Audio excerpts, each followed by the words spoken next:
Om Swastiastu.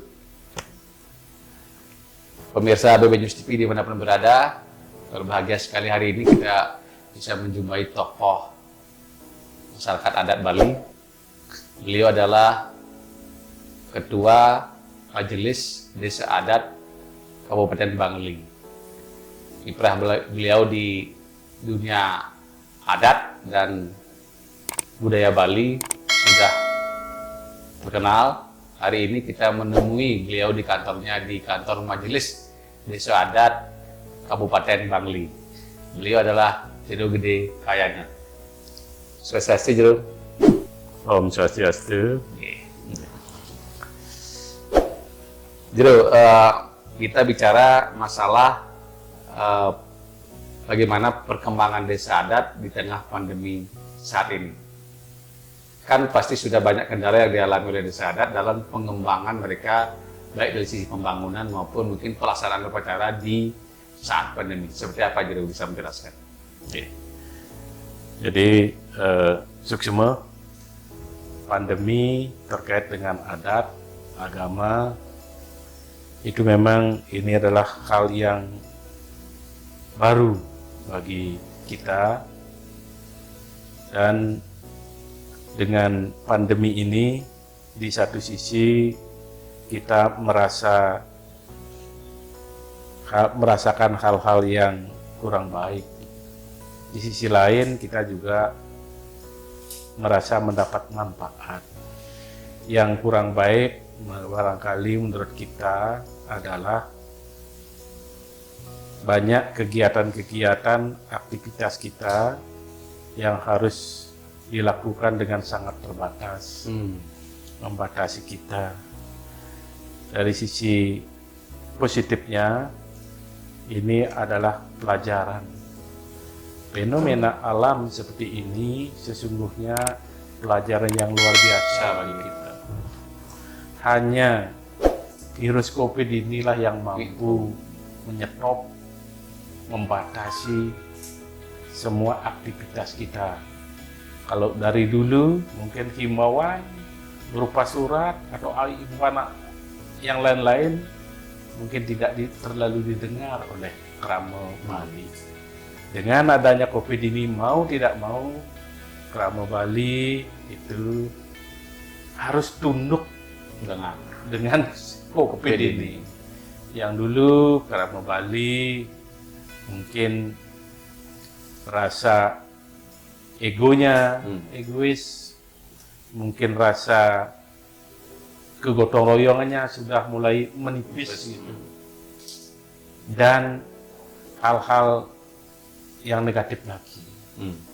Dengan adanya COVID ini, otomatis kita harus introspeksi diri. Akhirnya kita betapa pentingnya kegotong royongan itu. Betapa ketidakberartiannya kita. Kita bukan siapa-siapa kalau dibandingkan dengan kuasa alam. Jadi inilah pelajaran yang luar biasa bagi kita, umat atau Krama Hindu di Bali. Kalau untuk Bangli sendiri, kira-kira apa upaya desa adat untuk ikut menekan laju penularan COVID ini, Jero? Jadi desa adat melalui prajuru desa adat, Krama desa adat di Bangli itu, sampai sekarang syukur sekali sangat kooperatif sekali terkait dengan penanggulangan COVID.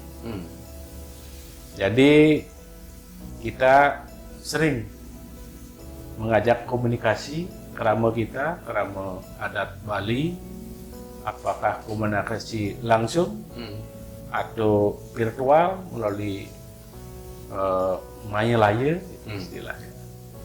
Jadi sangat kooperatif sekali. Berarti hampir seluruh warga Krama desa adat, baik itu perjurunya dan semuanya ikut terlibat dalam penanggulangan COVID ini, Jero? Persis. Semua komponen masyarakat termasuk Krama Bali. Krama Bali mulai dari tokoh-tokohnya sampai Krama adatnya sendiri sangat mendukung.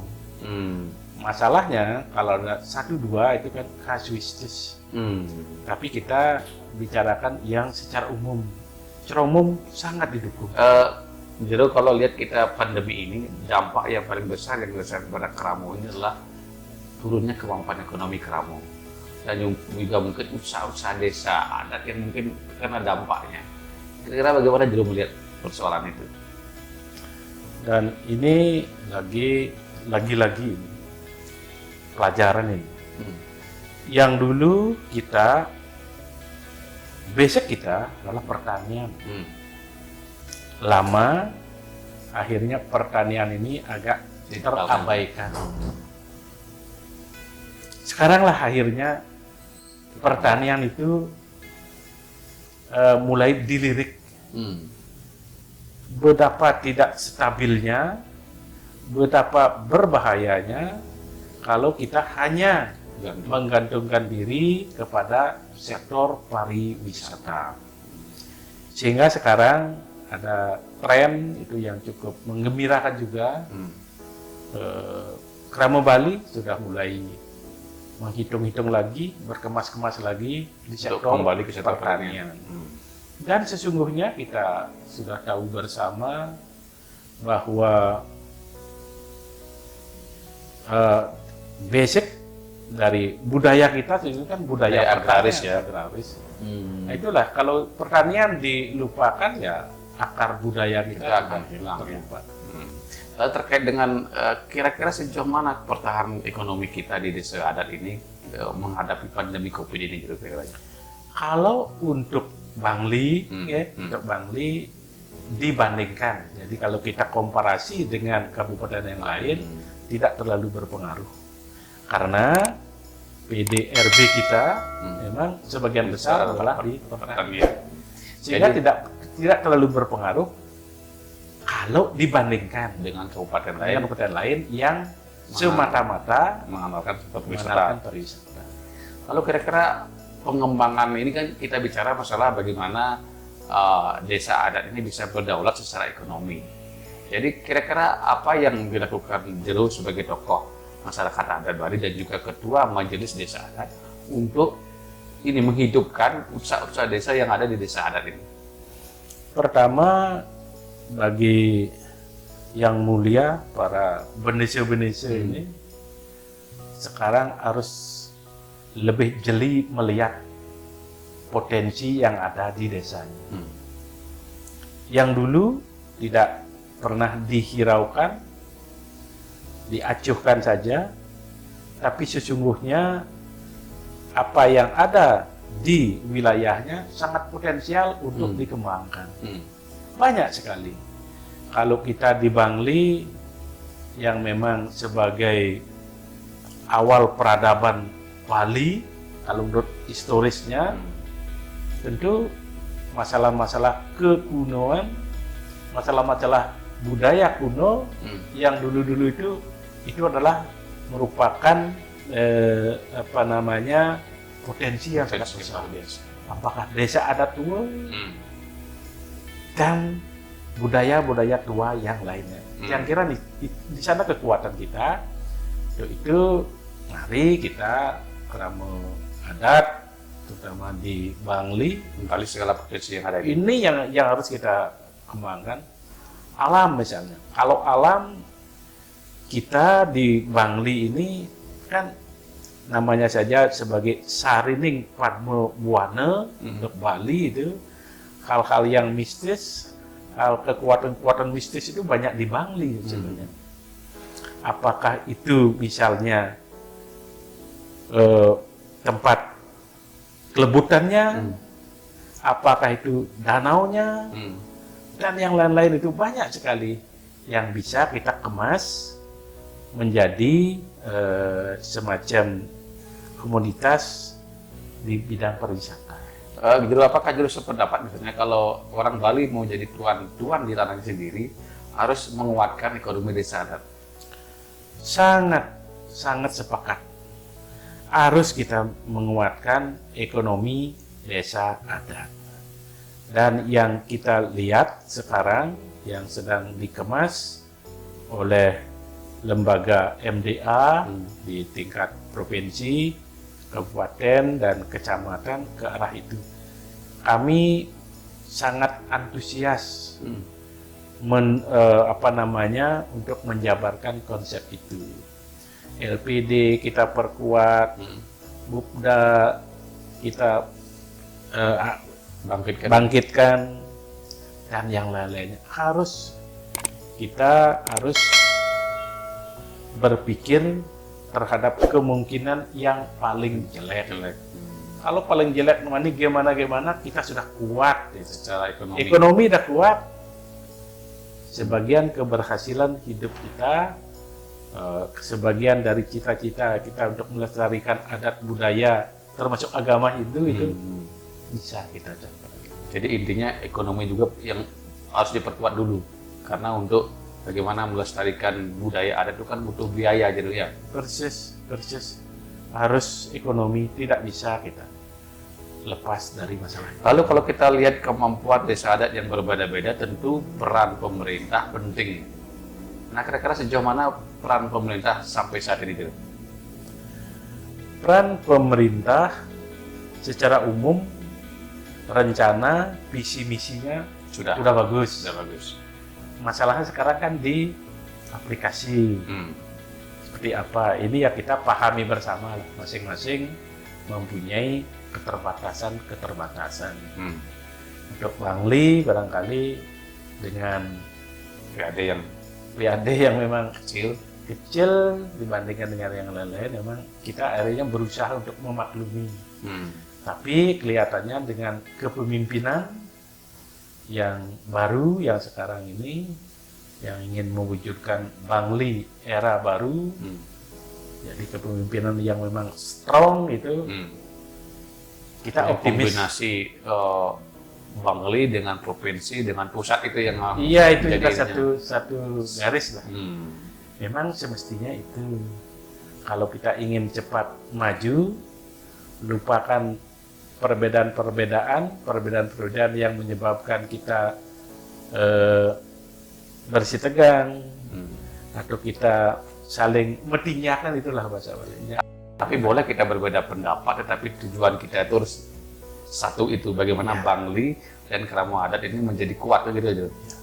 Kita satu sama lain, kalau di skala pribadi, dari orang ke orang, person to person, ya kita saling tuturin.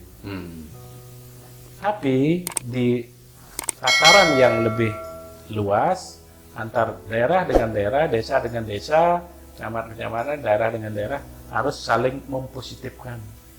Tidak ada upaya-upaya, istilahnya hidup raga mati hiban. Artinya itu kan sudah mencerminkan sikap-sikap egosentris, nyapu kadi aku. Yang itu kan memang ada, tapi itulah yang perlu kita eliminir.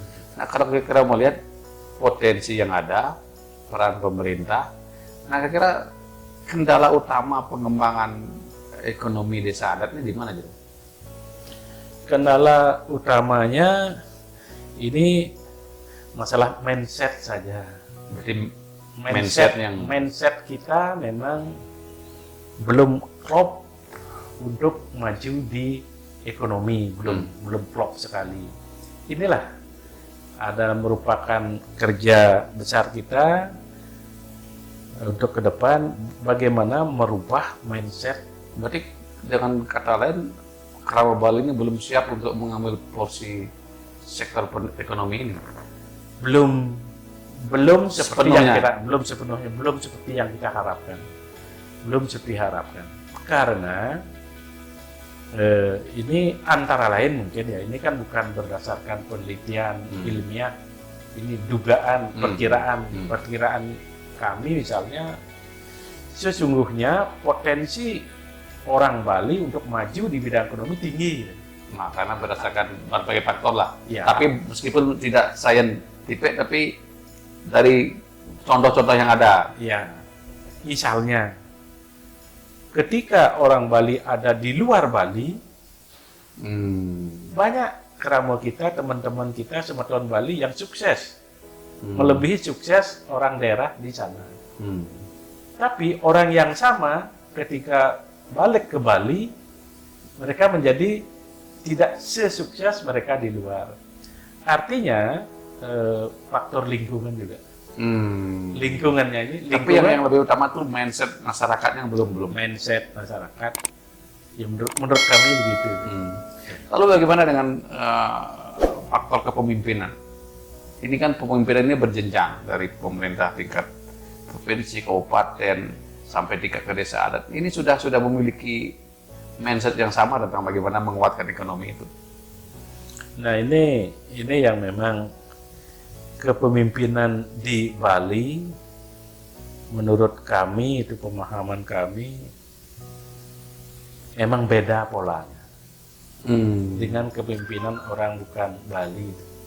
Kita kan selalu mengedepankan hal-hal yang bersifat lunak gitu, tidak terlalu strong sekali tidak. Jadi kita selalu agak sifatnya permisif, sifatnya ya adetuare, sifatnya ya dumulade. Kan model-model begitu, suam-suam kuku lah, tidak panas, tidak dingin, ya yang penting jalan itu. Ini kan karakter khas Bali begitu. Kalau dibandingkan dengan teman-teman dari di luar itu kan memang lebih strong, lebih aneh. Itu secara umum. Kalau secara khusus mungkin ada pribadi banyak yang itu, banyak yang strong gitu istilahnya. Tapi kalau melihat dari itu, kondisi-kondisi yang ada itu, sejauh mana Jero optimis bahwa ketahanan ekonomi masyarakat Bali ini akan lebih baik ke depan? Kami sangat optimis. Optimis ketahanan ekonomi Keramo Bali ke depan akan lebih baik. Satu, dengan pengalaman yang sekarang ini. Ya. Kedua, dengan potensi yang ada, memang kita adalah dasarnya adalah agraris gitu. Jadi sudah punya, asalkan nanti regulasi yang diciptakan oleh pemerintah itu justru memberikan ruang yang sangat bagus lah. Yang kira akan bagus nanti ekonomi kita. Iya. Ini kan juga penting gitu, karena kalau kita lihat sekarang penguasaan ekonomi kita kan mungkin 70% dikuasai luar. Kalau kita lihat hotel-hotel di Nusa Dua, kita lihat di Jalan Diponegoro ke utara, itu kan ekonomi semua dikuasai bukan Keramo Bali. Bukan kita henti dengan Keramo luar, tetapi itu sebuah introspeksi mungkin bagaimana kita bisa menjadi tuan kalau kita masih seperti sekarang ini. Bila jadi sepakat dengan itu? Iya, memang secara dalam skala kecil ada sih begitu Keramo kita. Jadi ekonomi kita memang sebagian besar ada di tangan orang luar gitu. Ya, investor besar. Dalam hitungan secara kuantitas. Tapi dari sebarannya enggak lah, pasti kita masih mayoriti. Sebaran tak mungkin. Tapi kalau secara kuantitas jumlah penguasaannya jauh kita. Nah, itu sehingga ke depan kita jangan berpikiran negatifnya, ke positif kita bawa. Positifnya adalah kita harus merebut peluang. Kita harus bisa bagaimana caranya mentransformasi, bagaimana cara-cara mereka untuk maju itu, kan gitu. Itu yang menurut kami yang perlu. Apa karena kebijakan yang agak keliru sehingga kita orang lokal tidak bisa menggarap secara optimal? Ya. Bukan kita bilang keliru lah, tapi perlu perbaikan kebijakan. Iya.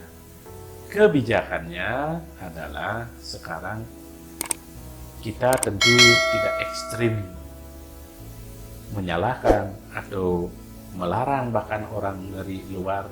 Nah, itu kan tidak bisa karena kalau era global sekarang arus barang dan orang ini kan sudah nggak bisa dibatasi. Tapi kalau kita tidak punya kebijakan yang jelas, kita malah bisa digulung oleh itu. Dalam kondisi seperti sekarang ini, kelihatannya kita masih perlu dibantu oleh regulasi. Kita kan masih lemah. Gitu. Perlu regulasi yang memihak ke Kramo Bali. Jangan sampai kita menjadi minoritas di daerah kita sendiri untuk urusan itu. Urusan yang ekonomi. Kita yang pegang role, yang pegang peran itu, tapi itu dipegang oleh orang lain. Itu kan yang disilakan berdikari di bidang ekonomi kan tidak tercapai. Jadi intinya kita sepakat dulu ya, artinya bahwa pengembangan ekonomi Bali ini lebih baik ditempatkan di desa adat. Di desa adat itu salah satu pilihannya ya kalau kita ingin eksis di ekonomi di desa adat. Berarti penguatan ekonomi desa adat ini penting bagi kita. Sangat-sangat penting. Sangat-sangat penting penguatan ekonomi desa adat. Dan regulasi kalau memihak ke orang Bali itu tentu itu tidak terlalu salah. Apa salahnya kalau memberikan regulasi yang lebih menguntungkan sedikit kepada orang Bali ketimbang yang luar. Itu kan sangat masuk akal. Dan itu wajar lah karena ini kan dengan tujuan bagaimana kita membuat taksu Bali ini tetap bertahan gitu. Ya. Bagaimana kalau misalnya kita bicara masalah adat budaya taksu Bali, kalau orang Balinya sudah tidak sejahtera kan sulit dulu ya. Dulu sepakat dengan itu? Sepakat. Kita mempunyai tugas yang berat di Bali. Beratnya apa? Berat kita untuk mengkonservasi, melestarikan adat budaya yang satu-satunya di Indonesia.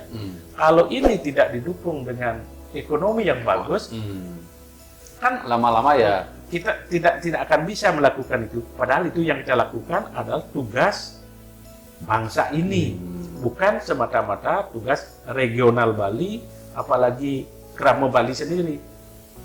Kalau ini sudah kita melakukan tugas negara atau bangsa gitu, ya ekonomi coba dibuatkan regulasi yang lebih memihak ke kita. Jangan sampai ada justru regulasinya menekan kita orang Bali. Itu kan ada beberapa yang begitu, tidak usah lah kita sebutkan, sudah ada yang begitu. Oke.